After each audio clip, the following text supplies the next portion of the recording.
네, 1월 12일 목요일 매일 묵상 시작하겠습니다. 우리가 하이델베르그 요리문답 계속 보고 있는데 인간이 위로를 받는 세 가지가 필요한데 자기의 비참함을 알고 구원을 알고 그 구원에 대해서 감사하는 거, 이 세 가지에서 인간의 비참함에 대해서 인간의 비참함을 깨닫는 것에 대해서 계속 지금 우리가 공부하고 있습니다.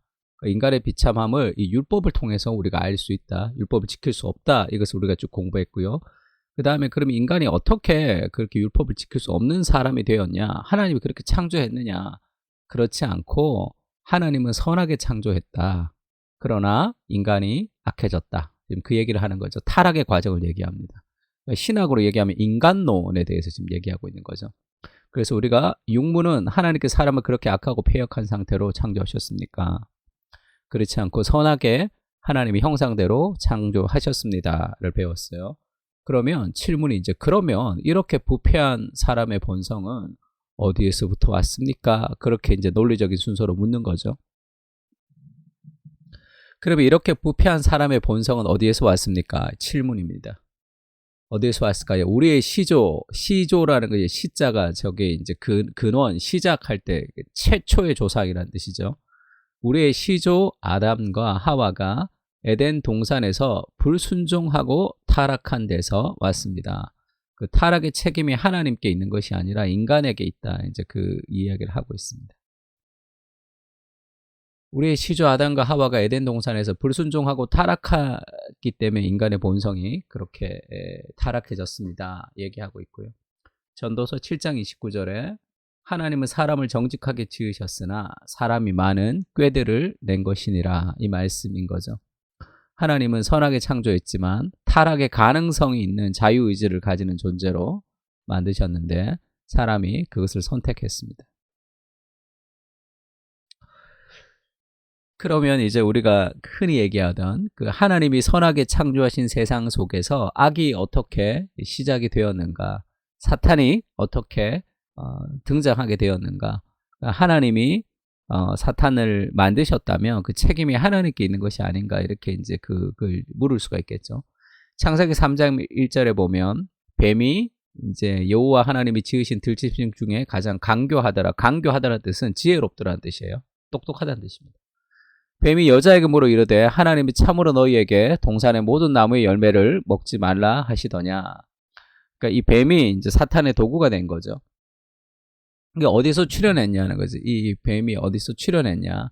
이 사탄의 도구가 된 이 뱀이 하나님의 피조물 중인데 왜 사탄에게 속아서 사탄의 도구로 그렇게 등장을 했느냐 했을 때 그 악의 시작을 하나님이 만드신 선한 세상에서 악이 시작된 이유를 어거스틴이 그 선의 부재, 선이 없는 것, 선의 결핍이 악이다, 그렇게 악을 설명했습니다. 철학적으로. 선의 부재라는 것은 하나님이 이 사과를 창조하신 거죠. 그러니까 하나님의 피조물이 사과입니다. 그러면 이제 사과가 썩었다 할 때 이 썩음이라는 것은 하나님이 썩음을 창조한 게 아니라 이 사과라는 피조물의 이 성질의 변형인 거죠. 그러니까 선에 기대어서 선을 변형시키는 것이, 그것이 악이다. 악을 하나님이 창조하는, 썩음이라는 것이 창조된 게 아니라 하나님이 사과를 창조했는데, 아름답고 깨끗한 맛있는 사과를 창조했는데 이 사과가 썩는 거죠. 그러니까 선의 결핍과 선의 기생을 해야지만 악이 이제 있을 수 있는 거죠.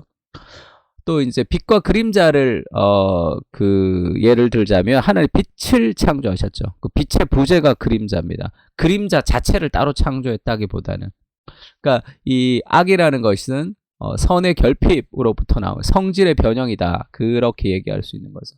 그러면 천사도 마찬가지죠.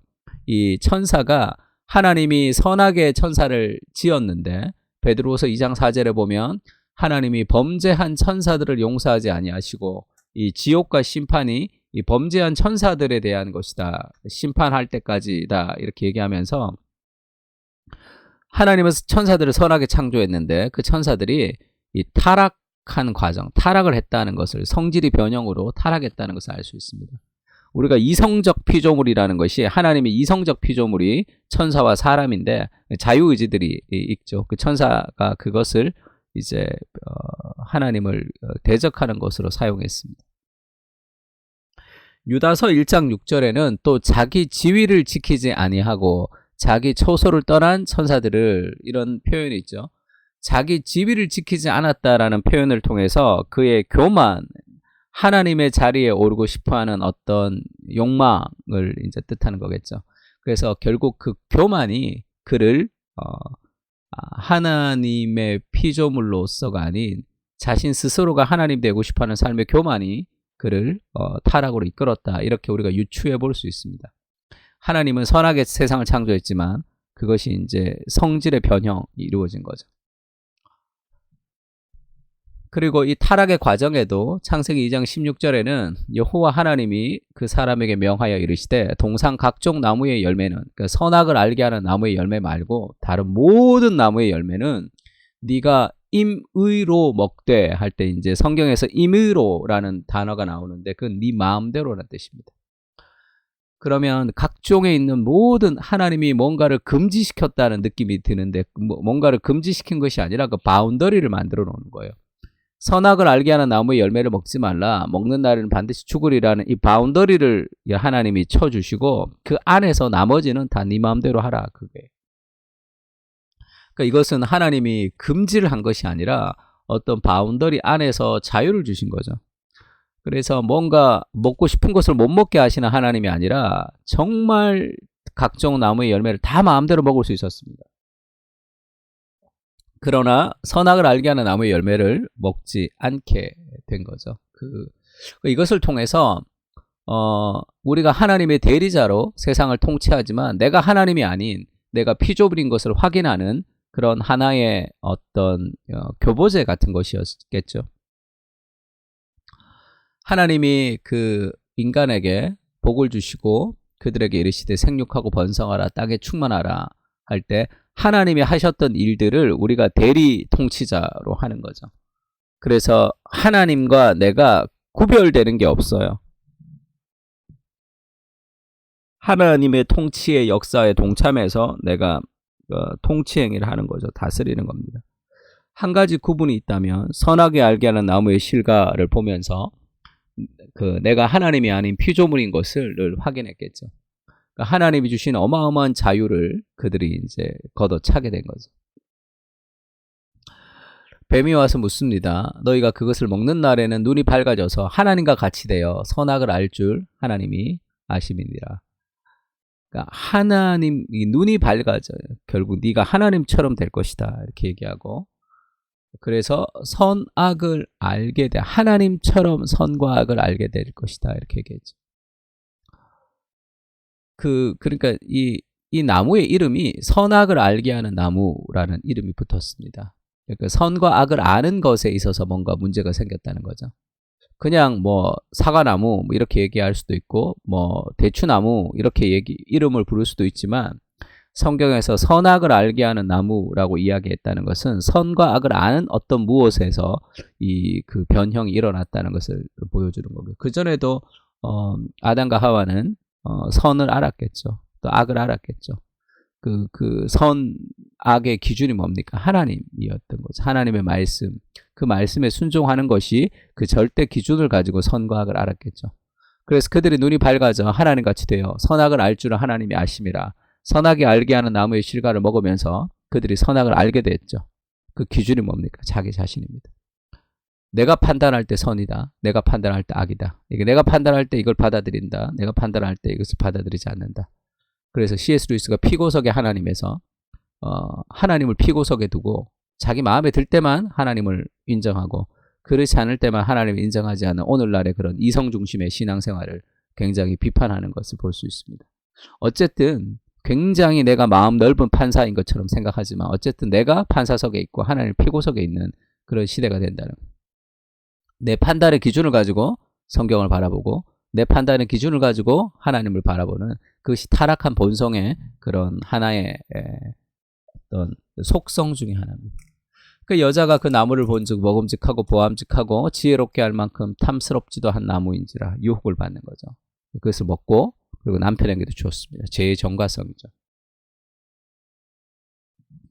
그래서 여기서 제일 중요한 것은 하나님의 말씀을 왜 순종하지 못했냐?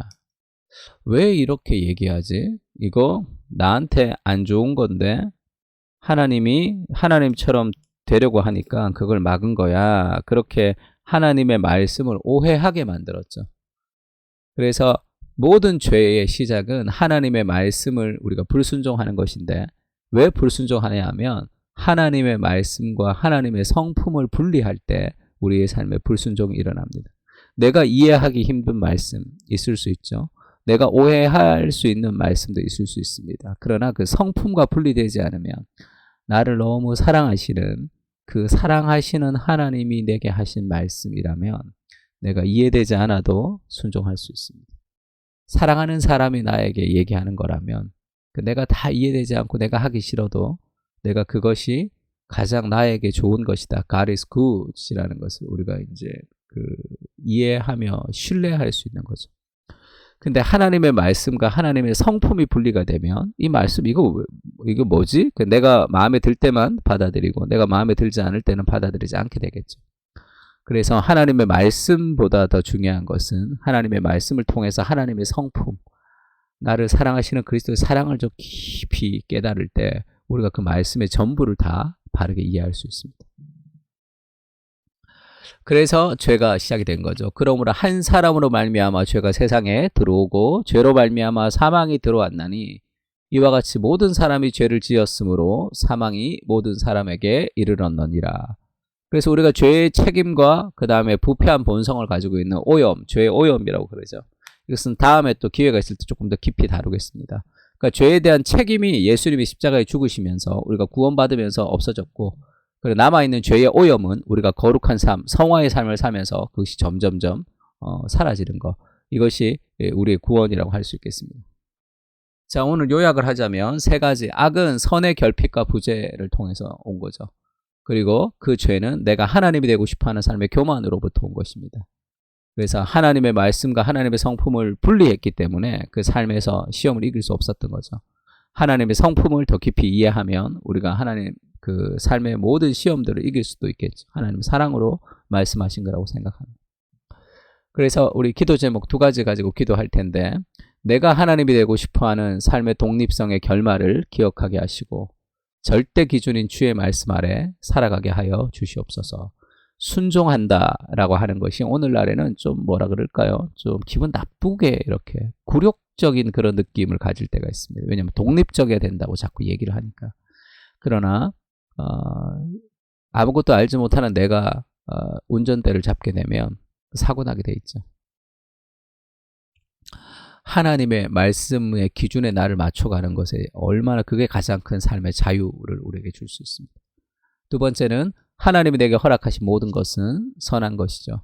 그리고 주의 말씀 속에서 주님의 성품, 즉 사랑을 깊이 누리게 하여 주십시오. 하나님의 말씀을 읽으면서 하나님의 마음을 느끼는 것, 그 하나님 말씀 속에서 하나님의 마음을 느끼는 것이 굉장히 중요합니다. 그래서 하나님의 사랑 안에서 주의 말씀을 이해할 때 우리가 그 말씀을 다 풍성하게 이해할 수 있습니다. 하나님 말씀을 읽고 묵상할 때 하나님이 나를 어떻게 생각하시는지, 그 하나님의 사랑, 말씀과 성품을 연결시키는 그런 우리가 되었으면 좋겠습니다. 다 같이 기도하겠습니다.